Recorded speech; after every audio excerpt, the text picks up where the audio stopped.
Kata Allah, an a'tihi, berikan sekarang wahai malaikat. Dulu yang matanya nggak bisa melihat mungkin di dunia, dulu yang mungkin badannya lemah lesu, berdiri saja tidak bisa karena lemahnya, karena sakitnya, berikan sekarang kekuatan segar bugar. Dan yang kedua, anzilhu manzilatan, nah sekarang tempatkan dia di sebuah sorga, yang sorga itu hanya dinikmati oleh orang itu. Ditempatkanlah Bapak Ibu. Tiba-tiba ahlul afiyah, orang yang sehat soleh, melihat, ya Rabb, itu manzilah, tempat itu buat siapa ya Rabb? Bolehkah aku, berikanlah aku, bisakah aku bisa ditempatkan di tempat itu ya Rabb? Kata Allah, tidak bisa. Tempat itu adalah khusus bagi mereka yang ketika di dunia diberikan oleh Allah berbagai musibah, tapi orang itu ikhlas, sabar, tawakal.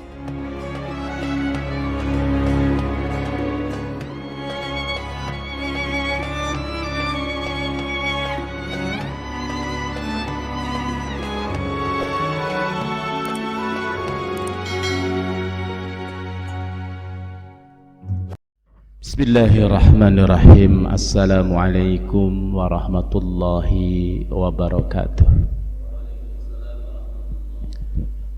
Alhamdulillahi rabbil alamin, wa bihi nasta'inu ala umuri dunya waddin. Asyhadu an la ilaha illallah wahdahu la syarikalah, wa asyhadu anna Muhammadan abduhu wa rasuluh. Allahumma salli wa sallim wa barik ala nabiyyina Muhammadin wa ala alihi wa sahbihi ajma'in. Al-mukarramun wal muhtaramun, hadirin hadirat jamaat salat subuh rahimakumullah. Tema kajian kita di kajian kitab Kashful Qulub, kita akan membahas tentang fis sabri wal marad, bab yang membahas tentang bagaimana kita mensikapi sabar dalam menghadapi penyakit. Bapak Ibu rahimakumullah, hidup itu adalah perpindahan dari episode yang satu kepada episode berikutnya. Kita akan selalu menghadapi ujian demi ujian, masalah demi masalah yang selalu datang kepada kita silih berganti.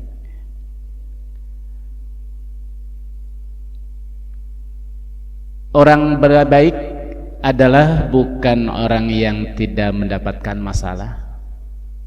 Orang yang sukses, orang yang lulus, orang yang bahagia adalah orang yang bukan berarti dia tidak mendapatkan masalah, karena masalah itu bagian daripada ujian. Tapi orang yang lulus, orang yang sukses, orang yang bahagia, orang yang baik adalah orang yang ketika dia menghadapi ujian itu dia mampu menjawabnya. Semakin tinggi kualitas keimanan seseorang, maka akan semakin berat ujiannya. Siapa yang paling tinggi Bapak Ibu? Yang paling berat ujiannya berarti para nabi, para aulia, para salihin. Kenapa? Karena memang kualitas iman mereka pun adalah sangat hebat, sangat kuat, sangat tinggi. Maka Allah pun memberikan ujian itu juga sesuai dengan tingkat kualitas keimanan mereka. Dan Allah akan memberikan ujian kepada seorang itu proporsional sesuai dengan tingkatannya. Anak SD akan diberi soal ujian pasti yang sesuai dengan tingkat intelektualitas anak SD. Tidak mungkin anak SD diberikan ujian soal SMP. Begitu juga kelas SMP, tidak mungkin diberikan ujian soal kelas SMA. Allah juga sama. Dan setiap orang sesungguhnya pasti bisa menjawab ujian itu, asalkan dia tahu jawabannya. Jadi dengan demikian Bapak Ibu rahimakumullah, tidak masalah ujian datang kepada kita, kepada manusia, karena semua orang akan mendapatkannya. Sunatullah. Wala nabluwannakum bisyai'im minal khaufi wal ju'i wa naqsim minal amwal wal anfusi wath thamarat wa basyiris sabirin. Begitulah Allah Subhanahu wa taala menyebutkan dalam Al-Qur'an surat Al-Baqarah 155. Wala nabluwannakum, dan sungguh pasti. Jadi dalam kalimat ini Allah menggunakan huruf taukid, ya, lam dan nun yang bertasydid. Itu dalam istilah gramatika bahasa Arab itu huruf penguat, saking pastinya. Dan tidak ada orang yang keluar dari ujian, semuanya pasti. Wala nabluwannakum, dan sungguh pasti kami akan uji manusia bisyai'in, dengan sedikit, dengan sesuatu. Apa? Minal khauf, berupa ketakutan, kekhawatiran. Apa saja? Minal ju, kelaparan, ya, susahnya kita mendapatkan ma'isyah, kehidupan dunia, pailit. Wa naqsim minan amwali wal anfus, berkurangnya harta yang kita miliki, dan berkurangnya jiwa kita, kesehatan kita, anggota tubuh kita yang kita miliki suatu saat bisa jadi diuji oleh Allah, dikurangi fungsinya, dikurangi kesehatannya. Wal anfusi wath thamarat, dan diuji oleh Allah dengan berbagai kekurangan berupa buah-buahan, rizki. Maka kata Allah, wa basyiris sabirin, berbahagialah mereka yang sabar. Jadi Bapak Ibu rahimakumullah, sekali lagi bahwa ujian datang kepada kita itu adalah pasti, tidak masalah. Yang jadi masalah adalah ketika kita tidak mampu menjawab ujian itu. Banyak orang yang gagal ketika diuji, bukan dia itu gagal karena ujiannya, tapi karena dia salah menjawab ujiannya. Nah, Allah sudah memberikan sebuah kunci jawaban kepada kita agar lulus dari berbagai ujian itu. Kuncinya apa? Sabar. Sabar. Dan salah satu di antara yang akan kita kaji pada kesempatan pagi hari ini, sabar dalam menghadapi penyakit, Bapak Ibu. Mungkin ada di antara salah satu keluarganya, familinya sekarang sedang diuji, badannya, kesehatannya sakit yang tidak kunjung-kunjung sembuh, sakit menahun, sakit berat, sudah berobat kemana-mana, sekian puluhan juta, ratusan juta sudah dikeluarkan, tapi masih sakit. Lalu bagaimana kita mensikapinya? Maka Imam Al-Ghazali secara khusus dalam kitab ini membahas tentang sabar dalam menghadapi penyakit itu. Maka disebutkan di sini, man arada an yanjua min adzabillahi wa yanala thawabahu wa rahmatahu wa yadkhulu jannatahu fal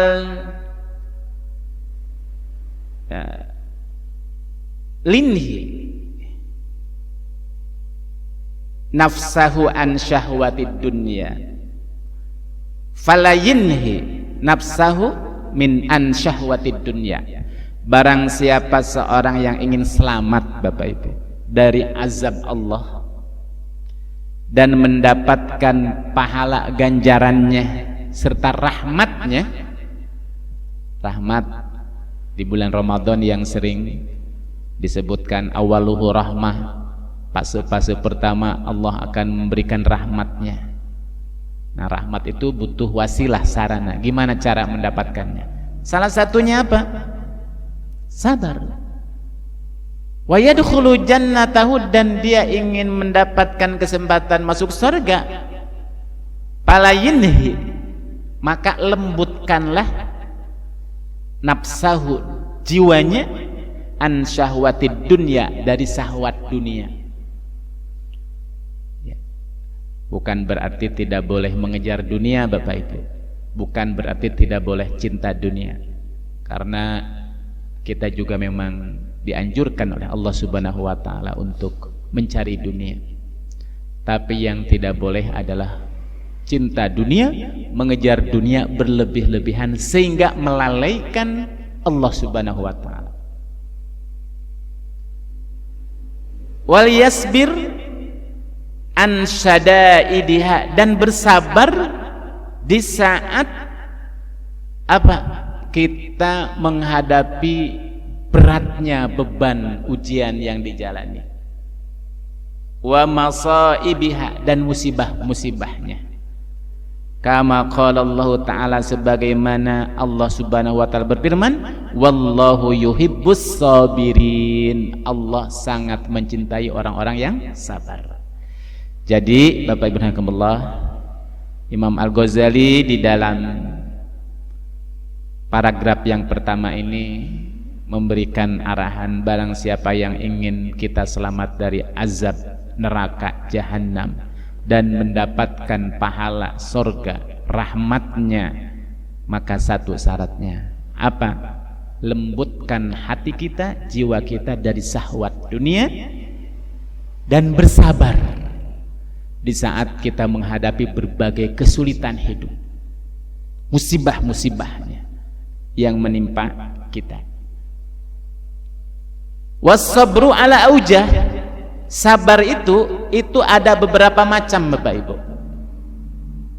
Sabar itu secara bahasa artinya mengekang, menahan diri. Al-habsu, untuk tidak melakukan sesuatu yang memang keluar dari koridor syariat Allah. Itu sabar, Bapak Ibu. Nah, sabar itu ada beberapa bentuk. Satu, sabru ala ta'atillah, sabar dalam melaksanakan ketaatan kepada Allah. Ini butuh sabar juga. Jadi sabar itu bukan hanya ketika ditimpa musibah sabar. Taat kepada Allah ini membutuhkan kesabaran, Bapak Ibu. Ibu bapak datang ke masjid sholat subuh, kalau tidak memiliki kesabaran yang kuat, mustahil bisa datang ke masjid. Apalagi yang jauh rumahnya, harus berjalan, harus naik motor, harus bangun, gak mungkin. Tapi sabar, menahan ketidaknyamanan, Bapak Ibu. Harus bangun dalam suasana ngantuk, gak mungkin kalau kita tidak sabar. Ibu bapak di masjid duduk-duduk dalam suasana perut kenyang, habis sahur, ngantuk berat, tapi dipaksakan. Kalau gak sabar, gak bisa. Tapi ini dalam ketaatan kepada Allah, dalam rangka memakmurkan masjid, sabar itu dibutuhkan. Puasa, Bapak Ibu, menahan tidak makan, tidak minum, padahal air, makanan, minuman di luar bulan Ramadan halal, boleh kita minum. Tapi untuk sementara kata Allah jangan dulu, sebelum nanti datang maghrib. Itu dibutuhkan kesabaran, menahan gejolak keinginan kita yang tidak sesuai dengan hukum Allah, ketaatan. Itu sabar yang pertama, dan sabar ini memang berat ya, makanya balasannya tidak kaleng-kaleng, Bapak Ibu ya. Balasan kesabaran itu bukan kipas angin, bukan kulkas, bukan surga, Bapak Ibu, karena berat. Yang kedua, wasobru ala maharimihi. Nah, sabar dari melakukan sesuatu yang diharamkan oleh Allah. Bapak Ibu, sebelum ada peluang untuk korupsi, dia lantang bicara, ganyang korupsi, anti korupsi. Gak ada di hadapannya yang harus dikorupsi. Tapi ketika dia ada kesempatan, di hadapannya sangat berpeluang, dibutuhkan kesabaran. Banyak orang yang gagal ketika dia tidak punya sesuatu, diuji oleh Allah dengan kekurangan sabar. Tapi banyak orang yang tidak lulus ketika diuji dengan keberlimpahan, peluang untuk melakukan sesuatu yang itu tidak diperbolehkan secara hukum. Menahan diri untuk melakukan sesuatu yang diharamkan itu dibutuhkan kesabaran. Dan yang ketiga, wasabru alal musibah. Nah, ini yang ketiga, sabar dalam menanggung musibah. Khususnya musibah yang berkaitan dengan beban hidup, musibah penyakit yang menimpa kita. Wa indas sadamatil ula, bersabar dalam menghadapi musibah benturan pertama. Sadamatil ula itu musibah benturan yang pertama, biasa yang memberatkan itu kan yang pertamanya itu. Faman sabaro, barang siapa yang bersabar ala taatillahi ta'ala, dalam taat kepada Allah, a'tahullahu ta'ala yaumal qiyamah 300 darajat, akan diberikan oleh Allah 300 derajat fil jannah, di sorga. Kullu darajatin ma bainas sama'i wal ard, setiap tingkatan derajat sorga itu jaraknya antara langit dan bumi. Subhanallah, la haula wala quwata illa billah. 300 derajat, 300 tingkatan surga. Bahkan dalam sebuah kisah hadis yang sangat panjang, Musnad Ahmad bin Hanbal kalau tidak salah, nanti Bapak Ibu di yaumal kiamat itu akan ada dua kelompok manusia yang soleh, sama-sama soleh, dan dihisab. Yang pertama orang yang soleh ahlul afiyah, yang kedua orang yang soleh tapi dia ahlul musibah. Siapa ahlul afiyah, siapa ahlul musibah itu Bapak Ibu? Ahlul afiyah itu orang yang ketika di dunia diuji oleh Allah, karena semua manusia dapat ujian, cuma ujiannya berupa apa? Berupa keberlimpahan. Badannya sehat, rizkinya berlimpah, ya, hidupnya sejahtera, dan dia diberikan oleh Allah umur yang panjang, badan yang sehat, rizki yang berlimpah. Dia semua gunakan untuk bersyukur kepada Allah Subhanahu wa ta'ala. Lulus diuji oleh Allah Subhanahu wa ta'ala. Badannya sehat, matanya bisa melihat, dia baca Quran. Kakinya sehat, dia langkahkan ke tempat-tempat yang memang diridhoi oleh Allah. Soleh. Banyak hartanya, infak, sedekah, zakat tidak pernah dia tidak tunaikan. Itu ahlul afiyah. Nah, yang kedua ada ahlul musibah Bapak Ibu. Siapa mereka? Orang yang di dunia diuji oleh Allah tapi dalam bentuk al-bala, al-baliyah. Diuji oleh Allah dengan bentuk apa Bapak Ibu? Penyakit di antaranya. Rizkinya juga tidak begitu lancar. Udah sakit-sakitan, udah rizkinya seret misalnya. Tapi luar biasa orang itu sabar, ikhlas, tidak ada sumpah serapah, tidak ada keluh kesah. Dia menerima bahwa ini adalah suratan takdir, tawakal kepada Allah sambil berikhtiar maksimal sampai ditakdirkan orang itu Bapak Ibu rahimakumullah, hingga sampai wafat, sampai mati dalam keadaan musibah itu. Yaumal kiamat ternyata yang pertama dihisab adalah ahlul musibah itu. Allah memerintahkan kepada malaikat, wahai malaikat, itu hisablah orang ahlul musibah. Dihisablah, dihitunglah oleh malaikat ahlul musibah itu. Kata malaikat, ya Rabb, sudah aku hisab itu orang ahlul musibah itu, tamun, sempurna. Kata Allah, ya'tihi quwwatan, sekarang berikanlah kepada orang itu kekuatan. Yang pertama diberikan oleh Allah kekuatan. Apa? Kekuatan fisik yang dulu di dunia tidak didapatkan. Sakit hingga sampai menyebabkan sakitnya itu menghantarkan kepada kematian. Dalam keadaan sakit tetap berdoa dan gak pernah putus berdoanya agar disembuhkan oleh Allah, dan dia tidak meminta kepada selain Allah, tetap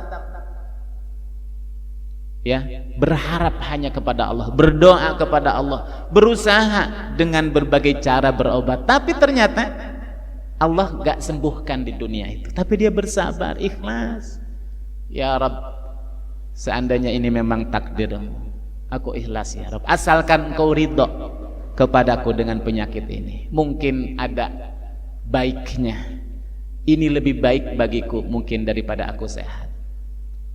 Dengan sakit ini aku bisa selalu mengingatmu ya Rabb. Dengan sakit ini aku selalu merasakan kematian selalu dekat denganku, sehingga aku persiapkan semuanya itu untuk menghadapi kematian itu. Hingga sampai mati Bapak Ibu. Kata Allah, an a'tihi, berikan sekarang oleh malaikat. Dulu yang matanya nggak bisa melihat mungkin di dunia, dulu yang mungkin badannya lemah lesu, berdiri saja tidak bisa karena lemahnya, karena sakitnya, berikan sekarang kekuatan segar bugar.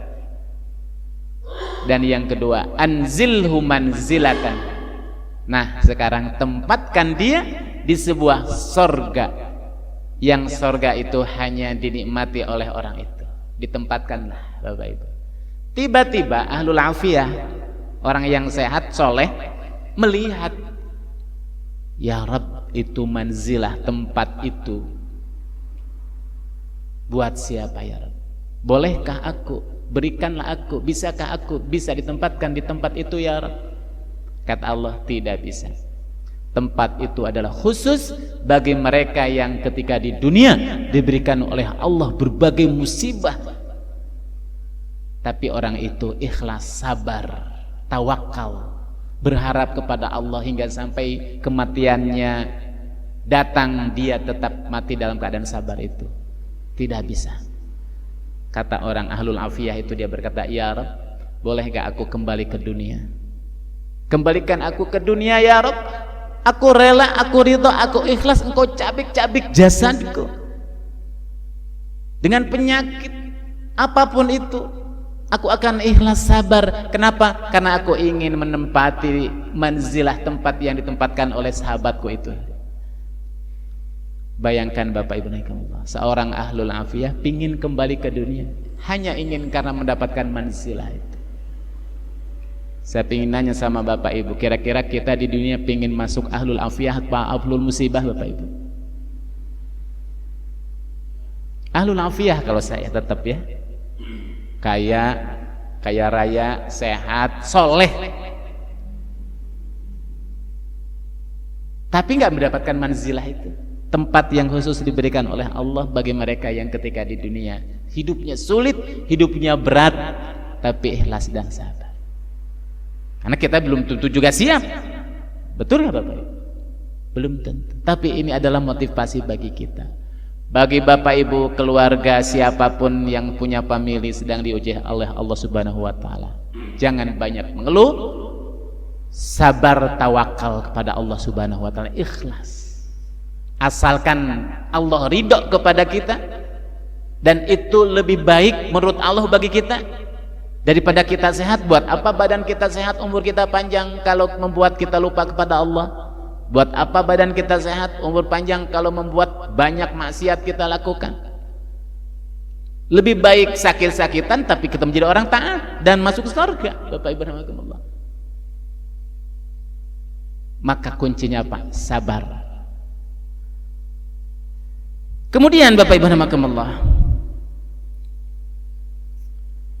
wa man sabara ala maharimillahi, barang siapa yang bersabar dalam menahan untuk tidak melakukan yang diharamkan oleh Allah, a'tahullahu ta'ala yaumal qiyamah, maka Allah akan memberikan di hari kiamat sittumi'ati darajah. Sittumi'ah itu 600 tingkatan surga. Kullu darajatin mislu ma bainas sama'i sabi'ah wal ardis sabi'ah. Jaraknya setiap tingkatan antara langit yang ketujuh dan bumi yang ketujuh. Waman sabaru 'alal musibah, barang siapa yang bersabar dalam menahan musibah, a'tahullahu ta'ala yaumal qiyamah sab'umi'ati darajah. Allah akan memberikan kepadanya 700 tingkatan, 700 derajat di surga. Kullu darajatin ma bainal arsy, setiap tingkatan adalah tingkatannya antara arsy dan bumi yang paling rendah. Motivasi, kabar gembira untuk siapa saja yang sedang diuji oleh Allah dengan berbagai penyakit. Sabar, ikhlas. Ya Allah, sudah berobat kemana-mana, sudah ratusan juta sudah dikeluarkan, tapi sepertinya dalam takdirmu penyakitku ini belum Engkau angkat. Seandainya memang ini baik untukku ya Rabb, aku ikhlas. Sabar, tawakal kepada Allah, tidak keluh kesah, tidak sumpah serapah, apalagi kemudian nekat meminta bantuan pertolongan kepada selain Allah. Nauzubillah. Ruwiya anin Nabi sallallahu alaihi wasallam, diriwayatkan dari Nabi Muhammad sallallahu alaihi wasallam, annahu qala, dia berkata, yaqulullahu ta'ala, Allah subhanahu wa ta'ala berfirman. Ini hadis qudsi. Hadis qudsi itu adalah firman Allah yang tidak tercatat di dalam Al-Quran, tapi diturunkan kepada Nabi. Redaksinya dari Nabi Muhammad sallallahu alaihi wasallam. Ma min abdin, tidaklah seorang hamba, nuzilat bihi baliyatun, diturunkan kepada seorang hamba itu baliyah. Baliyah itu bala, ya, musibah yang membuat kita susah, penyakit, itu termasuk baliyah. Fa'tasim bi, maka berpegang teguhlah kepadaku, jangan berharap kepada selain Allah. Apalagi datang ke paranormal, datang kepada dukun, datang kepada orang pintar yang dianggap bisa menyembuhkan, ya. Datang kepadaku, minta kepadaku, jangan berharap kepada makhluknya, termasuk juga berharap bertawakal kepada dokter. Gak boleh Bapak Ibu. Kadang-kadang tidak terasa ada seorang ibu di rumah sakit meronta-ronta, dokter, tolonglah, engkaulah satu-satunya harapan saya dokter. Hati-hati kalimat itu Bapak Ibu, engkaulah satu-satunya harapan.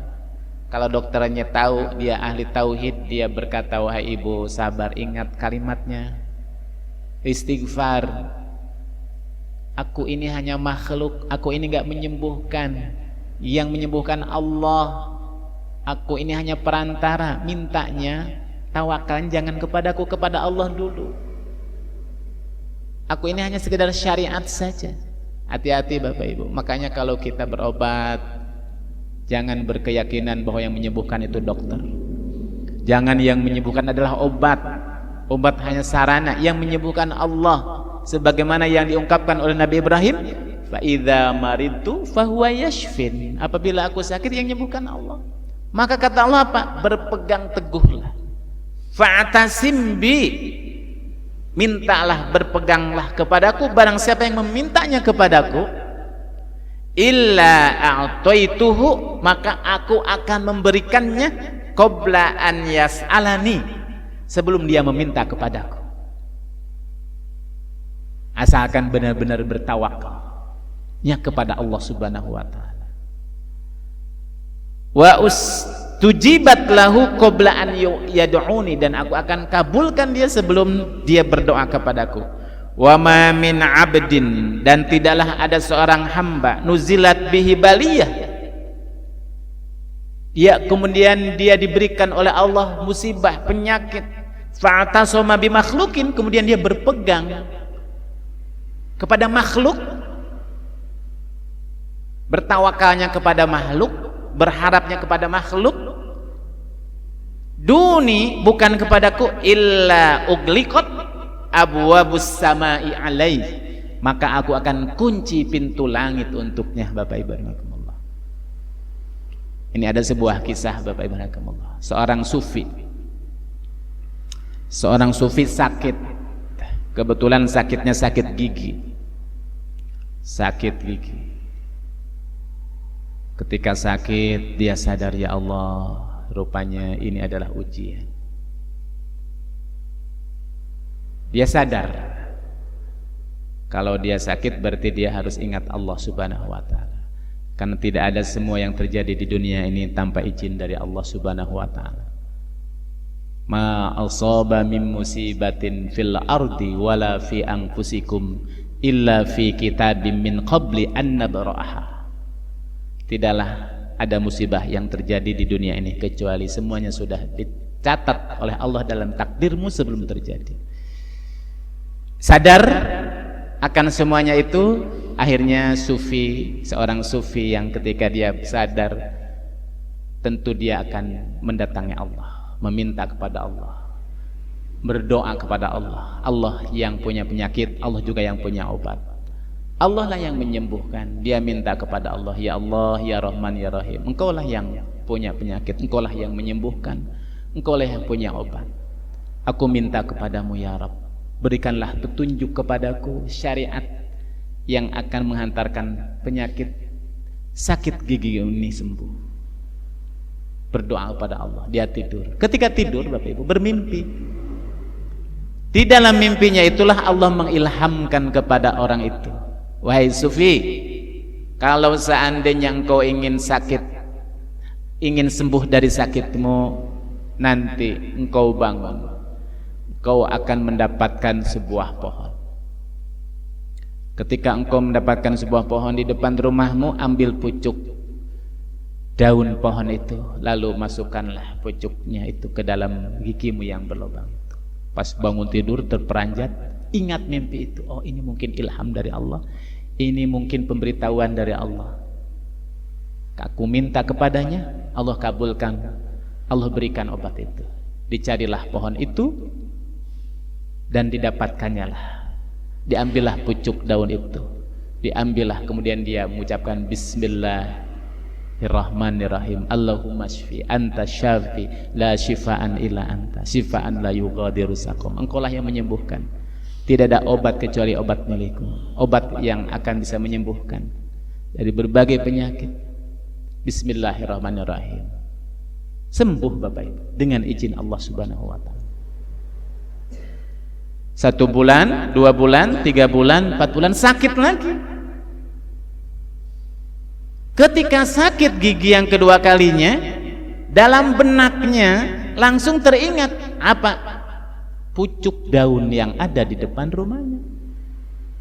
Refleks, segera dia ambil itu pucuk daun, dia masukkan ke dalam gigi yang berlubang itu. Akhirnya Bapak Ibu, sembuhkah dari penyakit itu?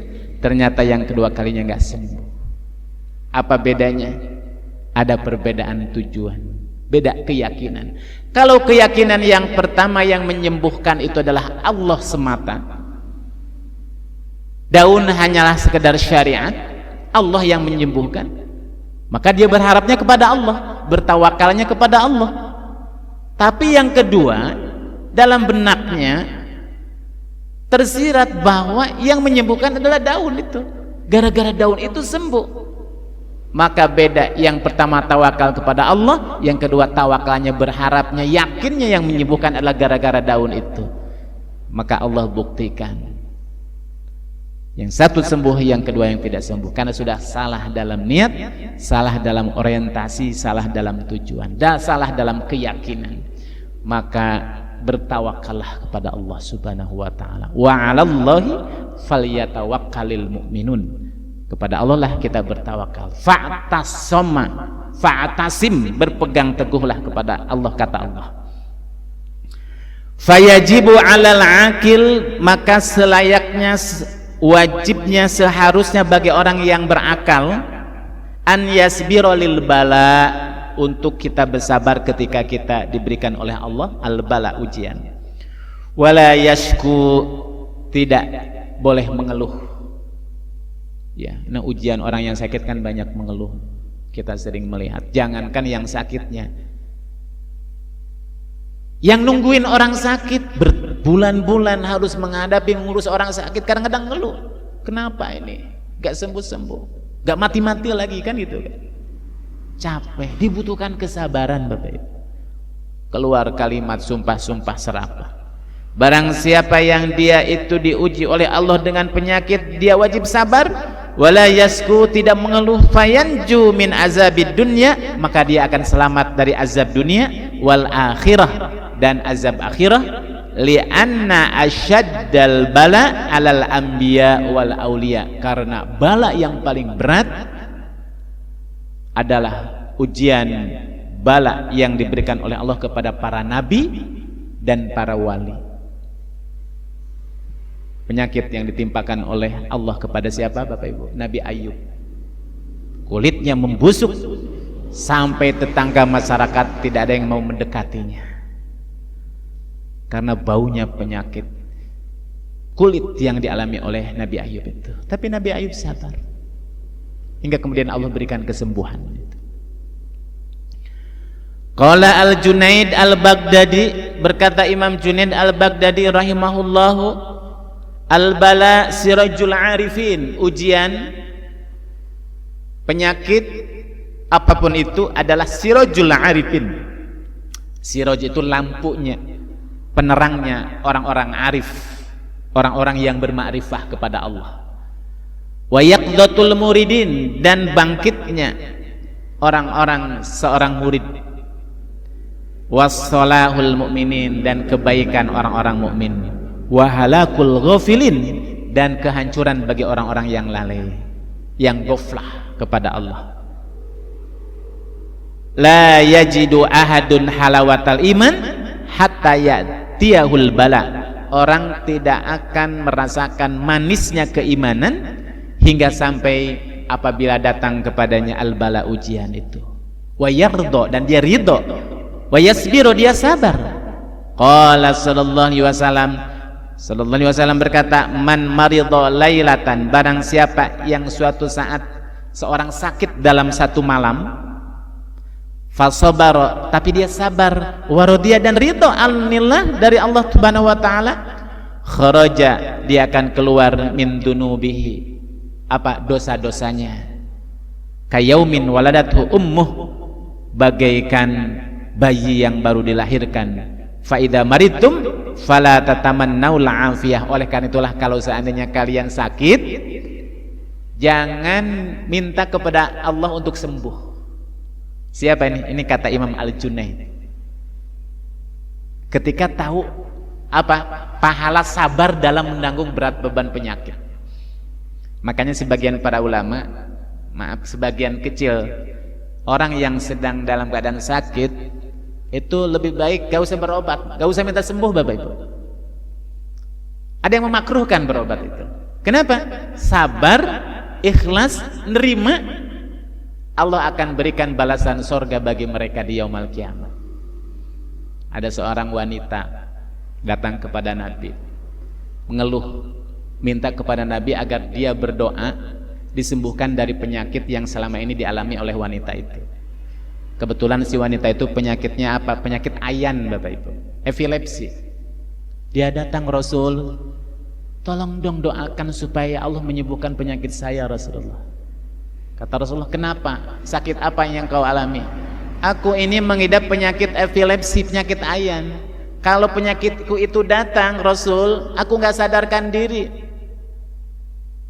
hingga sampai ketika aku tidak tersadarkan diri, maaf, karena seorang perempuan, auratku itu bisa kemana-mana dilihat oleh orang. Aku malu Rasul, tolong doakan. Kata Rasulullah, in syi'ti, kalau engkau mau apa? Sabar, ikhlas, tawakal kepada Allah, maka engkau mendapatkan surga. Tapi kalau engkau mau sembuh juga, gak apa-apa, aku akan doakan juga.